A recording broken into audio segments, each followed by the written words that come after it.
pills stop working and the treatments, you need a miracle. I have one. Marie. Welcome back, everybody. We are here to break down Gen V Season 2, Episode 6. In this episode, we see the team manages to escape Elmira as Marie learns a shocking secret about her sister. Now, in the meantime, Cipher is desperate to find Marie, using everything in his power to find her. And while on the run, an unexpected ally leads the group to safety. And we finally learn the identity of the mystery man that Cipher has had hidden away. We got a lot to break down this episode, so with all that being said, full spoilers ahead. We pick up the second Marie brings Annabeth back. Now, Marie reaches out to her younger sister, Han, trying to help her up, and you could see for a split second her memory hit. The last time she saw her older sister covered in blood, it was because Marie's powers had taken a life. But this time around, she saved one, as she takes her hand and they leave her cell. Now we see the escape is absolute chaos as Jordan's on the attack, and as they take out the guards, who you'll notice is using some familiar gear. They're using the same frequency sounds that prove to have an effect on Supes. We saw similar devices being used during the finale of Season 1 of Gen V, and later in this episode we discover its origins. Now as they run through the halls, Annabeth stops. In the middle of all the noise and running, she senses something, and it's a secret door and it's a better path. Now this being the breadcrumbs being laid to the secret that Annabeth has kept. Now they hit a dead end, but just as I predicted in my last breakdown, Sam comes bursting through the wall like the Kool-Aid Man and rescues them. As we watch them escape Elmira together this time with no one being left behind. They make it to the van and we can tell the tensions are super high. We see Annabeth is rightfully absolutely traumatized. I mean, think about it. She was kidnapped, she was put in a suit prison, and then literally died and was brought back to life by the last person she ever expected to see again. Now we watch as Emma breaks the silence and points out the elephant in the room, and that's Marie performing a miracle. Now, if you notice, the moment Emma says the word miracle, the camera panned over to Kate, setting up exactly what we see from Kate later in this episode. So the question is, how did Marie do it? How did she bring her little sister back to life? I just listened to what Cipher said. Connect with every cell like it was a part of my own body, and I just fixed it. Like it or not, Cipher was right. And now Marie is operating on a whole new level of power. Now obviously the group needs to disappear, and Canada's brought up, which sends Annabeth in a panic. She doesn't know these people, she just returned from the dead. The trauma is real, and the crew agrees they need to stop for Annabeth and switch vehicles. Now it's time to check in with our absolutely brilliant villain of this season as we cut to Cipher performing stretches on our current mystery burnt character. Now, when Cipher learns of the escape, he puts out the orders to find Marie and Marie only, and the rest do not matter to him. But here's the new wrinkle to Cipher's character and this father and son relationship. Now, Cipher immediately takes out his anger on his quote-unquote father, slapping him multiple times in the face before calmly returning to the stretching routine as if slapping a disabled man was just a minor inconvenience. Now, later in this episode, we learn more of the actual relationship between these two and how important our mystery character is in the war between Supes and humans. Now, back with the crew, they're hidden out in an abandoned library. Jordan is still in a state of shock and confusion from Marie's abilities, recognizing that this new power level immediately makes Marie one of the most powerful Supes in the world, and this changes everything. But Marie assures Jordan that their love and their relationship will remain the same. But the ending of this episode suggests differently. Meanwhile, we see throughout this episode that Sam is trying to get into the goodwill of Emma again, as we see Sam and Emma are focused on connectivity. Sam finds some food and Emma finds a workable computer. They manage to find a phone, but in one of the more lighter moments of this very dark episode, Emma admits to not knowing anyone's phone off of her memory. Honestly though, in the world we live in, who actually remembers any one number off the top of their head? Now her next move is to DM Harper and Allie via Instagram. That's honestly the best and fastest way to get someone's response nowadays because nobody calls each other anymore. One of the things I really appreciated about this episode, and honestly the season so far, is how the show continues to remind us that while yes, they're extremely powerful Supes, they're still teenagers who are trying to figure out life in college and having powers and trying not to die. Now, Annabeth tells Marie that she has no idea when she was injected with Compound V. Her having powers was a secret she kept from everyone, including Pam. Now, I do wonder if there's more to Annabeth's story about her getting Compound V and if we'll actually learn when she was injected with it. Now, Annabeth doesn't have full control over how or when her powers decide to work.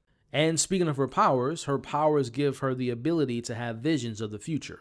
Now, we don't know the full extent of her powers, and we also don't know like how far into the future she can actually see, but I have a feeling that her powers will be growing pretty quickly. Now, Annabeth wants to go back to her normal life and go back to check on Pam, but her older sister gives her a reality check and letting her know that she'll risk getting caught again in doing so. Now, despite hating the fact that she's been thrown into this shitty situation and having her little sister hate her, Marie tells Annabeth that she spent the last 10 years looking for her and that she's the only family that she has left and all she wants to do is to keep her safe. But unfortunately, her sister has spent the last 10 years with built up resentment towards Marie, and she tells her older sister that everything and anything bad that's ever happened to her is because of Marie. Damn, that was cold.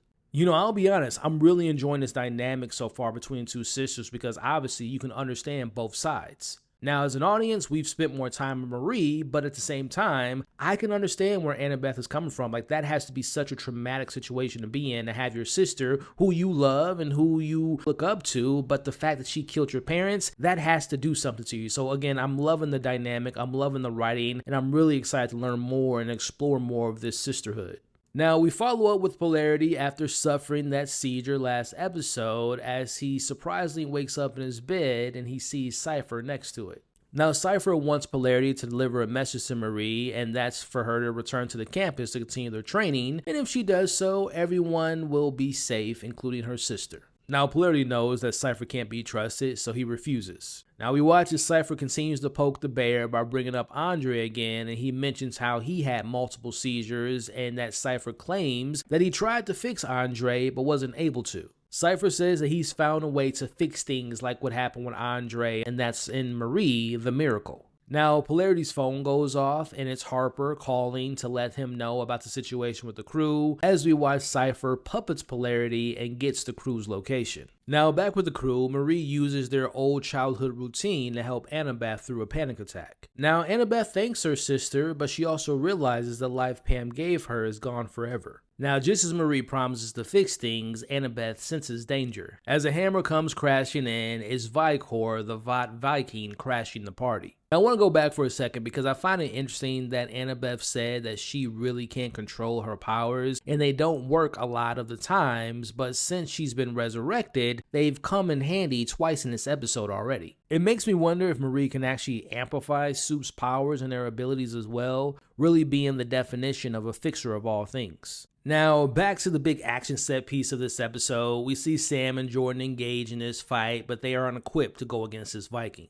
Now, just as Vicor corners Marie, we get the return of a character we haven't seen since the last episode of the previous season of The Boys, and that is Zoe Newman, who we know as Victoria Newman's daughter. Now, we watch as Vicor, not knowing who or what she is, and believes he can take on anyone. He gets in her face, and let me tell you, that was a bad call. As Zoe unleashes her 4 tentacles with the razor-sharp teeth edges and absolutes destroys his face, separating his head from his shoulders and obviously killing him. And that's not the only surprise, as Zoe is with her grandfather, Stan Egger, who we last saw on the run of The Boys in their previous season as well. Now, Stan found them using the tracking chip Vought puts in all of its hired muscle. Now, of course, Stan is here for Marie, and Marie demands the whole crew gets safe passage. Now, Stan agrees, and he takes them to his top-secret, soup-proof bunker built for the Homelander Doomsday scenario. Now, going back to the return of Stan Egger, who I'm a big fan of, Giancarlo Esposito is a great actor, and I really love him in this role. So, Stan searching for Marie just makes total sense for me, considering the character and what the character likes to do, and that's taking advantage of opportunities and being 10 steps ahead of everyone. Plus, him looking for her makes a lot of sense, considering Victoria and Marie basically had a similar skill set, and he trained Victoria to be what she was. So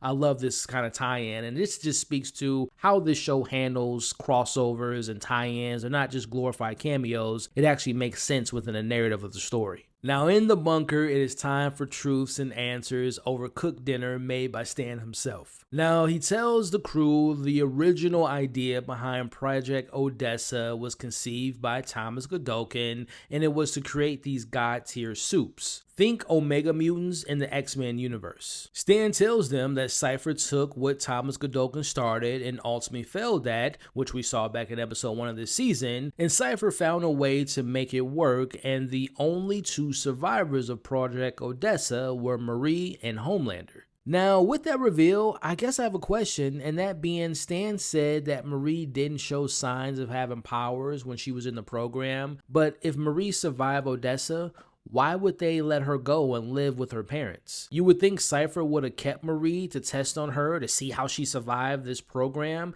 and would have waited however long it took to see if her powers ever came to fruition. Now, despite surviving Odessa, Stan knows that Homelander and Marie are completely different animals in so many different ways. Stan knows that Thomas Godolkin wanted to control the Supes, while as Cipher plans to create this Supe supremacy. It's here we finally get the confirmation that the mystery burnt man is indeed Thomas Godolkin, as I predicted, having survived the fire in the 60s and not Cipher's actual father. Now we find out that Cipher didn't recreate or perfect Godolkin's Project Odessa, but instead he kept him prisoner and forced him to make Odessa what it became to be. That's why he kept him alive all this time. Now, Stan's plans have changed from providing Marie with safety and comfort in exchange for protection once he reclaims control of Vought, which he does say he will get control over Vought again, but now that Godolkin is alive, he may be the only person alive who knows how to fully control Supes. And to narrow it down even more, Godolkin can stop Cipher, but also potentially stop Homelander.